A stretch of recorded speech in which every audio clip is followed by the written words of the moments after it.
And that's the way I look at it. It's not I'm trying to harm people, or I don't know, just like, create some additional, I don't know, tension, or do things which harm people. This is not my intention. And I know people look at it different way, but if someone calls me on, you doing something that is harming people, I'm gonna stop right away. There's no question about it. But I'm trying to, kind of use those images and those ideas, those concepts more to inspire people rather than harm them. And that's really, I think that's where the art of it really comes in because art very often has a message. And I've just recently been to the National Gallery here in London. Um, and you look at a lot of the art, and a lot of those images have, there are messages that tell you something. And that message might be a positive message, might be a message of pain, it might be historical, whatever the message is. But a lot of the time, when you pay attention to a lot of those paintings, you really, you start to read it like a newspaper almost. And I think Yeah. that's the really interesting thing about it is the message, and the concept, and that's really where the human influence comes into it. Is to think of a concept, and think of a message that you're wanting to communicate, and then using artistic tools, of which AI is one. And actually, I'm just going to link this to something you said earlier, and this is really something I have a little bugbear with that a lot of time. Um, this is this idea that for some reason you can only be one thing or do one thing, and therefore you cannot do another thing. And if you switch to doing another thing, you have to completely abandon the thing that you've been doing so far. And I know this from my own, speaking from my own experience, having had a career in the music industry, and then switching to photography, you wouldn't believe how many people were in complete disbelief. They just couldn't, just couldn't wrap their head around it. How is that even possible? Like, how can you're a musician, you're Kate, a musician, how, well, and it's like, yeah, I mean, I still love music. I still like to play the guitar, but I also Mm. love photography. It's not Yeah, it's not exactly. it's not one thing or the other. It's one thing and the other. And next week, if I discover something else that I fall in love with, something that's artistic to some degree, for me personally, not a problem. I can shoot film and digital. I can use Photoshop or not use Photoshop, and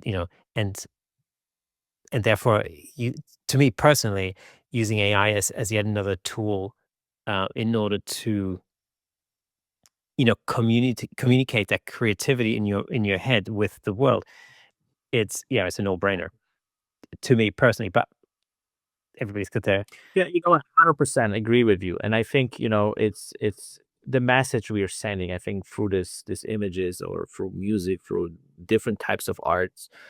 That's what it's important, right? Like, because, I don't care if you're painting or you're photographing or using AI, but you're sending this positive message and you inspire people. That's what it's matter. I'm gonna kind of share another, like, a little story, which, I actually was thinking about it yesterday, when and then you kind of bring that back to my mind right now.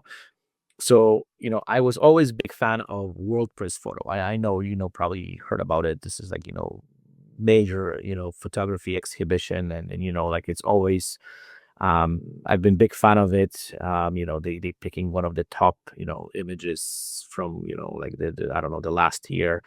And those exhibition always had huge impact on me, right? Because you see this, wars, and cruelty of the world, the disaster, like, you name it, right? And then, like, like, looking at those images, they left huge impact on your psyche and your emotional kind of level. But the one thing what kind of is interesting for me, like, you see this kind of, I don't know, let's say, images from war, and let's say there's, like, someone killed, or some drastic shots.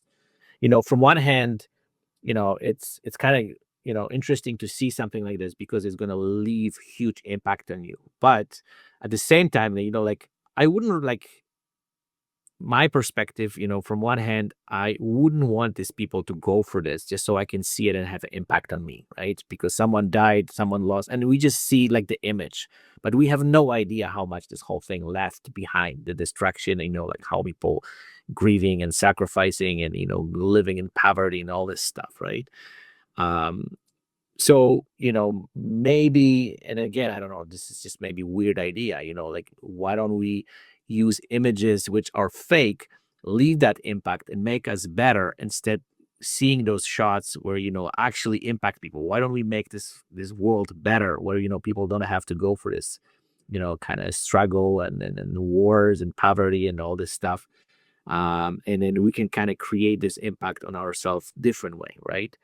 So this is just, I know this is the kind of thought, but I also think, how we can use maybe AI images to really change the way we look at the world. And I know again they're fake and they're not real, but still they're gonna leave the impact. They're gonna leave some emotional kind of um baggage on us. So maybe we can be better people, right?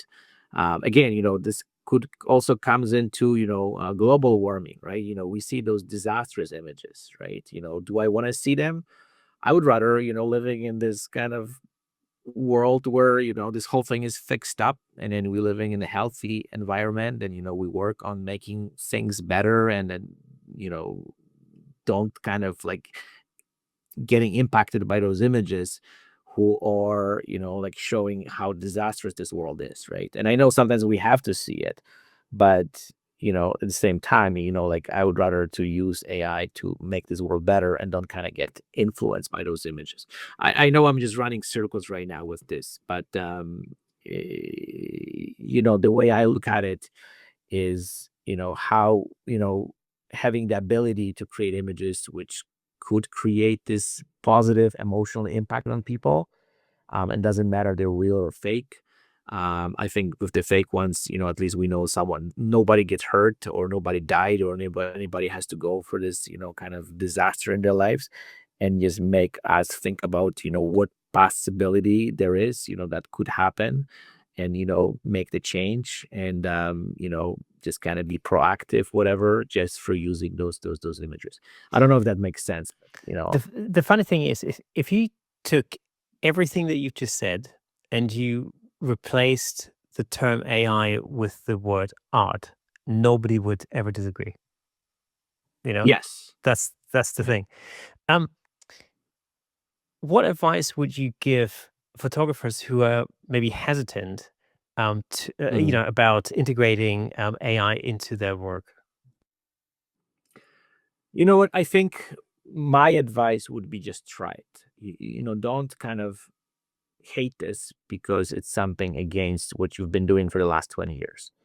Um, and I've been always trying to be open-minded, and if there is new tool, new kind of concept, new something, I can create something, I'll try it. As I said, as long as I'm not harming anybody or I'm not doing something destructive, I'll test it. So before you start, jumping on people who actually using it and trying it and see what this thing is doing for them and how they can kind of utilize it, just test it and then to play with it and see, how you can, if this is something for you, right? Because again, photography is not for everybody. The same, it's not painting for everybody. There's some people who love it, some people who hate it, and they would never do it. But as we spoke, this is a process, right? The end results is a one thing, but the process itself, that what is the most interesting part. Um, so yeah, my advice would be just try it out and see how you feel about it. If this is makes you feel better, or you can create something which inspires you or make you feel better, go for it. If you feel okay, this is not for me, and just leave it. And by all means, I again, I respect photographers, and I think that this is what I've been doing for the last 25 years. So it's not like I'm abandoning photography and I say it's bad. It's fascinating. I live with it. I breathe with photography every single day. Uh, Different is right now we have some new tools which I want to try it, and that's what I'm doing. And also what I think another like little piece of advice I would like to give to people is just don't try to kind of, I don't know, just fight everybody who is doing or trying AI tools, because AI is here, it's not going away. It's part of our life, and I think we should maybe, I don't know, collaborate together and then learn from each other and just kind of exchange, I don't know, ideas, concepts. Even if you don't agree with me, I don't mind having a discussion. There's no problem with that. We can talk about it. We can, share what you agree with, what you don't agree, how we can kind of, I don't know, find the middle ground to make work for everybody. But I had people who, just hate me, like the stuff what I'm getting sometimes. It's just absolutely insane. And then you can see there's anger, there's rage, there's, people who completely, I'm not saying lost their mind, but they so pissed that, you cannot even have an open discussion with them, right? And I know we're living in also a world where, a lot of those people feel that the AI might take their jobs and, just kind of diminish their business and all that. And I get that part. And I'm on the same boat, like I'm kind of still shooting headshots. My main income comes from photography. So AI, it's not something, like, and then a lot of people are like, oh, you're shooting yourself in the food and don't promote it and all. But, if I'm not going to do it, somebody else will, right? So it's not like, they're going to shut one person and then I'm going to just stop this. And then somebody else going to like, oh, I'm not going to do it. There are people. So I think it's better to jump on this boat, see what we can do with this, and how we can kind of collectively kind of learn something from it, and use it the way that it's going to benefit all of us. Rafal, it's been an absolute pleasure having you on the show this week. I'm sure it's not going to be the last time because we could carry on with this conversation for Oh the yeah, next forever. 2 hours. But Yes, absolutely.